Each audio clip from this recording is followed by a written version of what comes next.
Salut à tous, aujourd'hui on se retrouve donc pour la présentation de la toute dernière nouveauté de Soft 99. Alors demi-nouveauté, pourquoi? Parce qu'il s'agit donc de la Fuso Coat mais en version renouvelée, améliorée, donc la V2 si j'ose dire. Vous connaissiez tous l'ancienne Fuso Coat, donc avec ce packaging, avec ces écritures là. Bah, écoutez, ça change, pas de beaucoup de choses non plus sur le packaging, la boîte reste noire. Effectivement, les couleurs changent un tout petit peu, mais ce qui change véritablement, fondamentalement, c'est la composition. Même si on reste sur une base téflonnée, vous allez voir qu'effectivement, à l'usage, Soft 99 propose une efficacité améliorée au niveau de l'essuyage, parce que c'était là où le bas blessait avec l'ancienne. On avait souvent des difficultés en fait à l'essuyer. On va avoir aussi des temps de pose un petit peu plus minorés, donc pas besoin de la laisser poser non plus trop longtemps sur les supports.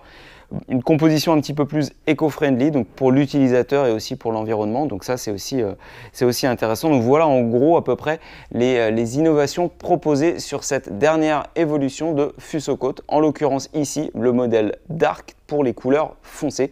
Bien entendu, la Fuso Coat a été aussi renouvelée pour les couleurs claires avec la Light. Juste un petit aparté sur la boîte qui est assez caractéristique sur cette cire là. Vous avez tous remarqué, si vous la possédez déjà, enfin si vous possédez l'ancien modèle, une boîte donc qui est complètement métallique, qui n'est absolument pas en matériau plastique souple. Pourquoi? Puisque la cire qui est sur base téflon comporte énormément de solvants. Même si cette dernière version en comporte moins, vous en avez toujours beaucoup. Et les solvants, malheureusement, à terme, en fait, a tendance en fait, à déformer en fait, les matériaux plastiques. Donc, ça sera absolument déjà pas esthétique du tout et compliqué ensuite pour conserver en fait, la cire à l'intérieur du pot. Donc, c'est la raison pour laquelle vous avez une boîte qui est peut-être pas très flatteuse, métallique et surtout aussi compliquée à ouvrir dans le sens où, vous voyez, vous ne pouvez pas ouvrir en fait le couvercle métallique, si ce n'est avoir recours en fait à un petit tournevis plat pour faire levier et ensuite ouvrir ça. Donc c'est vrai que ça paraît un petit peu aux antipodes de l'univers un peu detailing qu'on peut connaître, mais malheureusement ça c'est obligatoire. Ensuite, vous allez voir que comme sur la version précédente, vous avez un pad, un applicateur en mousse qui est fourni. Alors, vous pouvez l'utiliser pour appliquer la cire, il est fait pour. Pour autant, moi je vous ne le recommande pas, tout simplement parce que vous verrez en fait, il a une texture qui n'est pas forcément très soft. Donc sur des vernis fragiles, je vous déconseille son utilisation. Préférez utiliser un pad en mousse beaucoup plus souple, comme un WPS par exemple, que vous pourrez facilement retrouver sur le site. Voilà. Donc, pour la cire, vous faites, comme je vous l'ai dit, donc levier pour ouvrir le couvercle. Alors, on retrouve globalement à peu près la même couleur de cire que l'ancienne. L'odeur est un petit peu moins marquée. Ça, si c'était un problème sur l'ancienne, c'est qu'on avait une odeur qui était assez prenante. Donc là, on a quand même une certaine amélioration. Voilà. Avant de poser la cire, on va faire un petit brief déjà sur les conditions requises pour la pose de Fuso Coat. Avant de procéder à l'application de la cire Fuso Coat, évidemment, la base doit être préparée. Qui dit préparation, bien entendu, lavage, pré-lavage, décontamination au minimum, dégraissage donc par la suite avec un oil cleaner. Si vous souhaitez polir la surface, bien entendu, ce sera encore mieux pour favoriser l'accroche de votre cire, au moins un polissage de finition. Mais quoi qu'il en soit, vous devrez utiliser un cleaner, donc sur base alcoolisée, pour pouvoir supprimer toutes les huiles de polish qui sont présentes en surface. Donc moi, j'ai utilisé par exemple l'Optimus de la gamme de la marque Alchemy, que j'apprécie beaucoup. Vous pouvez utiliser n'importe quel cleaner, mais utilisez-le bien comme il faut, vaporisez pas mal de produits sur votre surface, c'est important qu'il y ait un bon dégraissage d'effectuer. Voilà, notre base est maintenant parfaitement préparée, bien dégraissée. On peut procéder à l'application de Fuso Coat directement sur le support.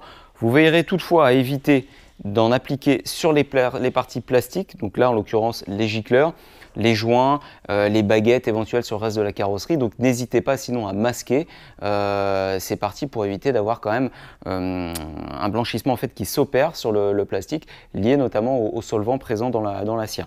Alors ensuite, à l'application, il va falloir en gros frotter votre pad en surface de manière à peu près à avoir cette quantité de cire sur votre pad, ni plus ni moins. Si vous en mettez trop, ça va être très compliqué de bien l'étaler, vous allez avoir une couche très épaisse, difficile après à l'essuyage. Si vous n'en mettez pas assez, vous allez devoir à chaque fois frotter votre pad sur le pot. Donc je préfère à la limite que vous en mettiez moins que trop. Donc ensuite, vous allez sectionner par exemple, le capot là est assez gros hein, sur le véhicule qui nous intéresse, donc vous allez sectionner votre capot en plusieurs parties.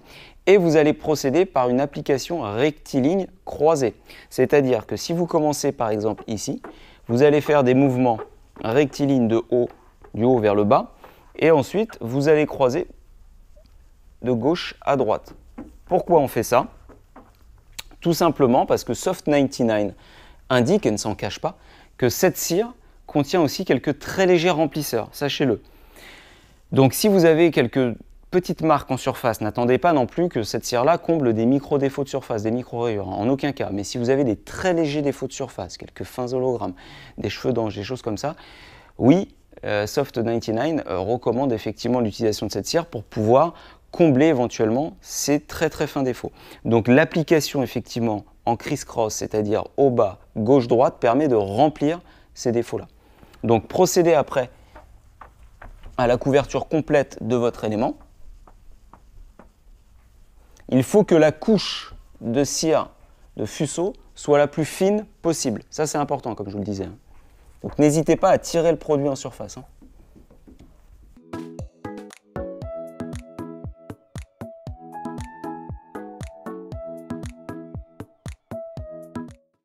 Voilà, j'ai terminé l'application de Fuso Coat sur mon capot, donc vous voyez que j'ai quand même pas mal tiré la couche de cire de manière à avoir un voile assez fin. Évitez d'avoir effectivement ce voile gras en surépaisseur, vous le verrez en fait par l'apparition d'un voile blanc assez épais. Ça c'est pas bon parce qu'après vous allez vraiment vous casser le nez sur l'essuyage. Ça c'est une chose. Alors ensuite les temps de pause. Sur l'ancienne version, Soft99 recommandait un temps de pause compris entre 10 voire même 20 minutes en période hivernale. 10 minutes en période estivale, 20 minutes en période hivernale. C'est beaucoup trop.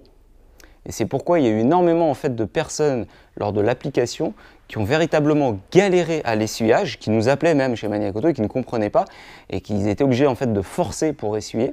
Et malheureusement, à force de forcer, qui crée effectivement des micro-défauts sur la surface. Donc c'était déjà beaucoup trop. Aujourd'hui, Soft99 a revu un petit peu sa copie avec cette V2 en proposant donc des temps de pause raccourcis. On est maintenant entre 5 et 8 minutes. 5 minutes, c'est pour moi en tout cas le grand maximum. Entre 3 et 5 minutes, ça suffit largement. C'est-à-dire que sur un élément de cette taille-là, comme le capot, si vous commencez à un endroit et que vous couvrez l'intégralité du capot, globalement, à peu près à la fin de votre couverture, vous pourrez d'ores et déjà commencer à l'essuyage de votre élément. Surtout, ne partez pas bille en tête en commençant à appliquer votre cire partout sur plusieurs éléments. S'il fait trop chaud dans votre espace, malheureusement, vous risquez après d'avoir des grosses difficultés à l'essuyage. Pour essuyer cette cire, je vous conseille une microfibre double face comme la Black Velvet par exemple. C'est une microfibre edgeless, je vous l'ai maintes et maintes fois présenté dans les tests vidéo. Edgeless, donc sans bord, parfait pour l'essuyage, beaucoup moins de risque de micro-rayés. Double face, pourquoi? Premier côté poil épais, second côté poil court de finition. Vous commencez par l'essuyage côté poil épais et vous finissez après votre essuyage de finition donc avec le côté poil court. Sur le début de cet essuyage, comparé à l'ancienne, là j'ai observé à peu près un temps de pause de 5 minutes. Je ne suis pas allé non plus à 8 minutes, je trouve que ça n'a aucun intérêt. Je ne voulais pas non plus prendre le risque d'avoir après des difficultés d'essuyage. Ce que je peux déjà vous dire par rapport à l'ancienne version, puisque je l'ai quand même pas mal de fois posée, cette cire-là, on a vraiment un réel gain en facilité d'essuyage. On a toujours effectivement sur des zones où on aurait appliqué une surcouche en fait, de cire, quelques difficultés à l'essuyage, un petit peu comme du streaking sur de la céramique par exemple, ou sur certaines synthétiques, c'est-à-dire le voile gras qui disparaît très lentement. On l'a toujours en surcouche, mais sinon l'essuyage globalement est nettement meilleur. Donc ça c'est un gros plus. L'odeur même aussi du produit une fois appliqué, effectivement est nettement moins présente que sur la précédente version. Donc ça c'est un plus. Voilà, donc Fuso Coat, vous avez pu voir un petit peu l'application, l'essuyage de cette cire sur le capot. Donc en termes de rendu, effectivement, on trouve énormément de brillance, un toucher très intéressant de carrosserie, donc il va fatalement participer à l'effet hydrophobe certain dont il est question sur ces cires-là synthétiques. En termes de durabilité, Soft99 annonce toujours jusqu'à 12 mois de protection, ce qui est quand même Très intéressant et vraiment important même pour une cire synthétique parce qu'on va tutoyer quand même les durabilités annoncées par certains traitements céramiques. Alors certes amateurs, hein, pas forcément très pro, mais par exemple le CarPro Elite, c'est à peu près la durabilité qu'il promet. Donc très intéressant dans le sens où on s'affranchit aussi des contraintes de pose d'un vrai traitement céramique. Toutefois, il faudra observer quand même une tenue au sec d'entre 6 et 12 heures sur cette cire. C'est recommandé par Soft 99 et pour toutes les cires synthétiques pour effectivement bien bloquer la couche. Inutile aussi de mettre 2 couches sur cette cire-là. Vous avez déjà une forte teneur en fait en polymère et donc aussi en téflon dans cette cire-là qui assure une parfaite protection et une excellente durabilité.